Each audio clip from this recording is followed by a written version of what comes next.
pilih yang mana ya?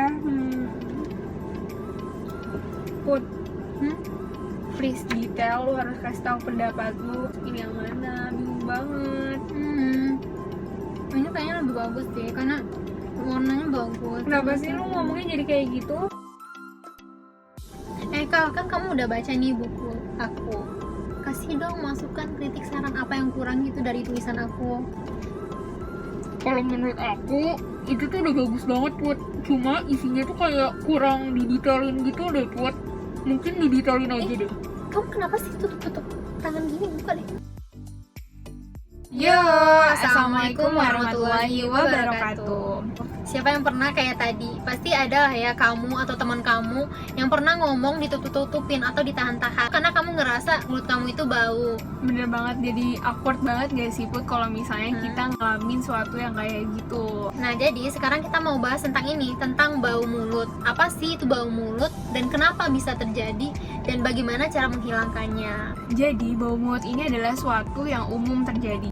Bahkan di dalam jurnal Natural Science, Biology and Medicine menyatakan bahwa lebih dari 50% populasi di dunia ini mengalami bau mulut. Ya, jadi bau mulut ini tuh merupakan sesuatu yang sangat umum sih terjadi pada manusia. Dia tuh dapat mengenai seluruh umur, baik muda, tua, anak-anak, Semuanya ya diomongin. semua dapat terkena halitosis ini. Bahkan mau dia wanita, pria Ya, juga bisa mengalami halitosis pasti juga ini. pernah halitosis. Kok jadi halitosis ya? Eh. Oke, jadi teman-teman ya, halitosis itu sama dengan bau mulut. Jadi kalau di kedokteran, bau mulut itu halitosis. Jadi kita kebiasaan nyebutnya halitosis. Iya, karena kebiasaan jadinya ngomongnya langsung halitosis. Jadi buat kedepannya kita bakalan nyebut bau mulut dengan halitosis ya. Iya. Jadi halitosis ini berasal dari bahasa Latin, halitus dan juga osis, di mana halitus ini memiliki pengertian yaitu udara pernapasan, sedangkan osis itu adalah kondisi yang nggak baik. Gimana Atau tuh buat pathological alteration. Nah, jadi halitosis ini terminologi atau kata yang menggambarkan bau yang nggak sedap yang berasal dari udara pernapasan atau udara dari mulut kamu. Jadi nggak enak banget kan, apalagi bau mulut atau halitosis ini terjadi dalam waktu yang lama. Ini pasti akan menurunkan self confidence dan Benar social banget. interaction kita. Karena dalam social interaction itu bicara itu sesuatu yang penting banget ya. Secara otomatis tuh keadaan psikologisnya kena, terus keadaan sosial interaksinya juga kena, kayak jadi minder, jadi malu. Terus otomatis jadinya kegiatan-kegiatan itu juga menurun ya.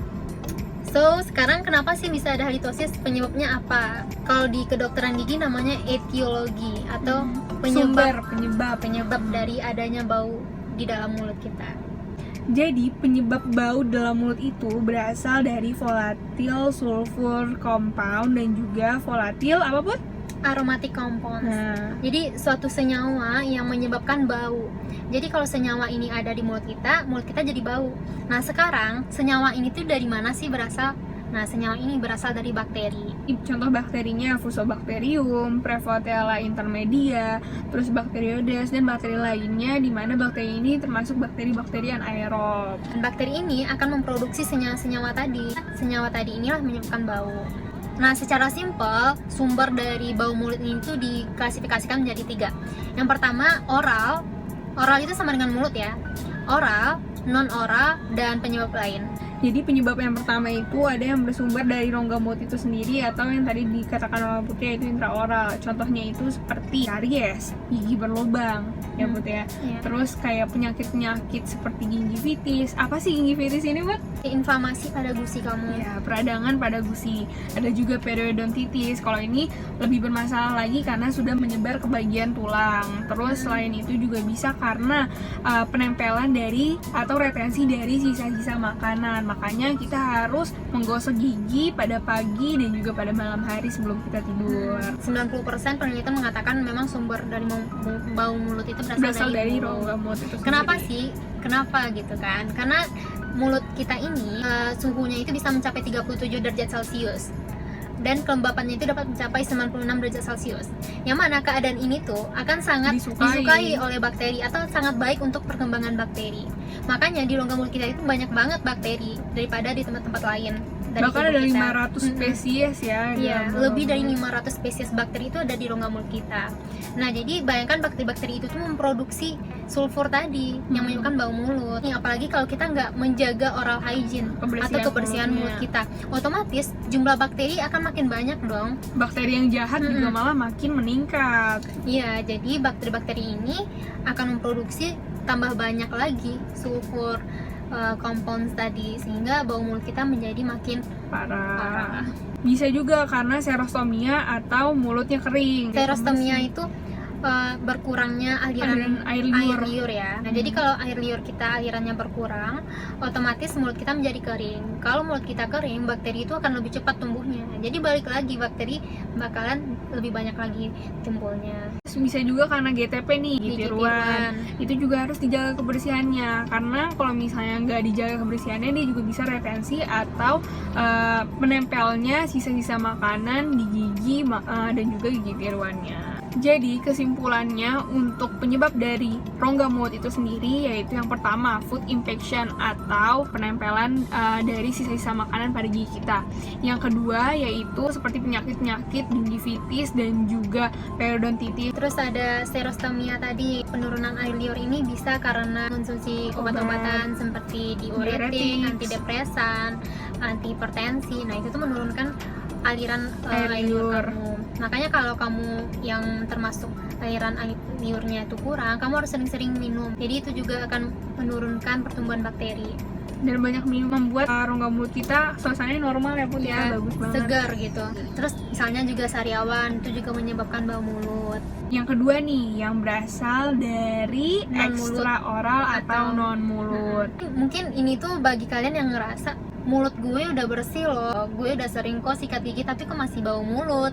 Nah, bagi kalian yang kayak gini, mungkin aja kalian bau mulutnya itu berasal dari di Ekstra luar oral. dari mulut kalian. Ada dari sistem pernapasan, ada dari sistem gastrointestinal atau sistem pencernaan, terus ada dari sistem hepatik atau hematological. Yang pertama sistem respiratori ya, atau sistem pernapasan. Itu contohnya seperti faringitis, laringitis. Jadi dia ada Sinusitis. ya, itis-itis ya. Jadi dia Jadi itis itu artinya peradangan ya. peradangan. Jadi kalau infeksi. sinusitis berarti ada peradangan di sinusnya. Atau misalnya ada sesuatu benda asing di hidung Kayak atau di polip mana. juga bisa polip ya. berpengaruh pada bau mulut. Pokoknya obstruksi dari saluran pernafasan. Yang kedua itu yang berasal Sistem dari pencernaan. sistem pencernaan. Seperti mah, mungkin ya, ada yang mah itu tuh kan ada asam lambung atau GERD. Asam lambung itu bisa naik ke atas. Nah, kalau dia naik ke atas itu bisa menyebabkan bau mulut. Selain itu Yang hepatik darah. Contohnya kayak leukemia. atau kelainan sistem endokrin. Nah, itu dapat mempengaruhi bau mulut. Sekarang ketiga, Penyebab lainnya. Mungkin ada di antara kalian yang masih bau mulut, tapi kalian nggak punya penyakit-penyakit yang seperti Iya. dijelaskan. Terus apa dong penyebab bau mulut Ngerasanya gue gitu ya? Kayaknya untuk ngebersihin rongga mulut udah oke. Dari penyakit-penyakit itu juga nggak ada, tapi kok tetap bau ya. Nah, mungkin Bisa karena- masuk pada karena penyebab lainnya penyebab lain. ini. Itu karena adanya volatile stuff atau senyawa-senyawa sulfur yang ada di makanan yang kalian makan. Iya, jadi makanan juga berpengaruh ya. Jadi juga mencerminkan diri kita juga. Seperti duren, jengkol, pete, Banyak bawang putih, bawang merah. Kalau habis makan itu biasanya kapas jadi bau. Tapi biasanya kalau yang akibat penyebab itu cuma sementara sih bau mulutnya. Terus juga ada kebiasaan-kebiasaan juga nih Put yang bisa buat bau mulut. Contohnya seperti kebiasaan merokok dan Yang juga merokok, minum alkohol. Karena di rokok itu juga ada tobacco-nya kan. Jadi teman-teman, untuk kebiasaan ini harus kita coba untuk dihindari karena kebiasaan merokok ini bisa berpengaruh nih pada kesehatan, terus juga bisa menyebabkan bau mulut. Sekarang kan udah tahu nih penyebab bau mulut itu apa-apa aja. Kan bagaimana sih cara menghilangnya? Menghilangkannya. Nah, untuk cara menghilangkannya ini ada yang self care sama professional care. Kalau self care ini maksudnya dari diri kamu sendiri. Yang pertama, harus tingkatkan oral hygiene. atau kebersihan rongga mulut kalau andaikan emang mulut kamu belum bersih. Terus selanjutnya gunakan mouthwash yang mengandung antimikroba dan toothpaste yang mengandung antimikroba. Contohnya chlorhexidine, triclosan. Nah itu Oil water. waterin. Selain itu kita juga harus nih menyikat lidah, pakai tang scraper namanya. Teman-teman juga bisa ngeliat nanti di Google kayak gimana sih tang scraper ini. Atau bisa Karena- juga pakai bulu sikat gigi. Pokoknya bersihkan juga lidah karena lidah itu Betul. juga menjadi sarang tempat bakteri. Malah di penelitian ya Putih, di jurnal itu tertera kalau misalnya dengan dia membersihkan lidah atau menggesekkan lidah itu bisa menyembuhkan bau mulut jangka panjang. Karena banyak banget loh sebenarnya bau mulut ini berasal dari lidah. Karena Betul. lidah itu banyak banget bakteri yang bersarang di sana. Lidah itu kan permukaannya nggak rata, jadi bakteri Bergelombang lebih gitu gampang ya. hinggap di sana.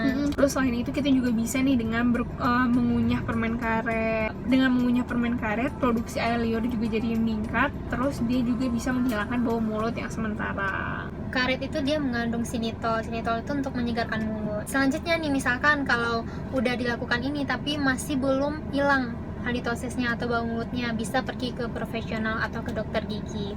Karena di dokter gigi nanti akan ada clinical assessment-nya atau pemeriksaan klinis. Apakah kita tuh benar-benar halitosis atau enggak halitosis? Jadi juga ada namanya halitofobia. Halitofobia ini tuh cuman perasaan memiliki halitosis. Sebenarnya kamu enggak halitosis, tapi Perasaan memiliki. iya. Iya, jadi harus diketahui dulu ya Put ya, sumbernya tuh apa gitu. Kalau misalnya Pokoknya apa sumbernya nggak kamu- diketahui mana bisa hilang gitu. Ya, jadi kalau di dokter itu lebih pasti sumber halitosis kamu itu apa, karena di dokter banyak banget alat-alat pengukurannya seperti glytometer, alat khusus untuk mendeteksi halitosis ini. Jadi bisa tahu halitosis kamu itu dari mana sih sumbernya. Nah, Nah, yang lainnya juga ada nih Put, detection of sulfate. Kan tadi kan juga gara-gara jadi itu tuh dia dapat mendeteksi kalau nafas kamu tuh mengandung sulfur atau enggak. Nah, jadi kalau udah tahu penyebabnya apa, langsung penyebab itu yang dibuang. Misalnya nih penyebabnya adalah inflamasi di limfa atau gingivitis atau periodontitis, inflamasi di periodontal, maka dokter gigi akan memperbaiki periodontal kamu atau jaringan periodontal kamu atau jaringan gusi kamu, atau misalnya penyebabnya karena karang gigi yang banyak. Oke, dokter gigi kan membersihkan karang gigi. karena karang gigi itu berarti kan debris yang sudah mengeras atau sisa makanan yang sudah mengeras itu bisa menyebabkan bau mulut. Jadi harus hati-hati, maka kita harus perawatan rutin, yaitu setiap 6 bulan sekali ke dokter gigi. Nanti kalau misalnya ada karang gigi, makanya dilakukan scaling namanya, pembersihan karang. Atau misalnya ternyata bukan halitosis, didiagnosis oleh dokter adalah halitofobia. Nah, kalau halitofobia penanganannya itu lain lagi, Rujuk itu ya. lebih kompleks lagi penanganannya, itu Harus rujuk ke dirujuk psikolog. ke psikolog. Berarti itu kelainan psikologis, bukan kelainan dari rongga mulut kamu. Nah, mungkin itu aja seputar halitosis. Kira-kira teman-teman ada pertanyaan nggak? Kalau misalnya ada pertanyaan, bisa langsung di kolom komen. Referensi dari apa yang kita sampaikan tadi kita cantumkan ya di description box. So, Sekian dari kami. Terima kasih. Sudah berkenan untuk menonton. Nah, buat teman-teman juga bisa nih ngasih saran buat kita untuk video kedepannya apa aja. Nah, teman-teman langsung aja ya di kolom komen. Dan bagi kalian yang belum subscribe channel ini, tolong di subscribe Jangan ya. lupa subscribe, like dan juga komen. Oke. Bye.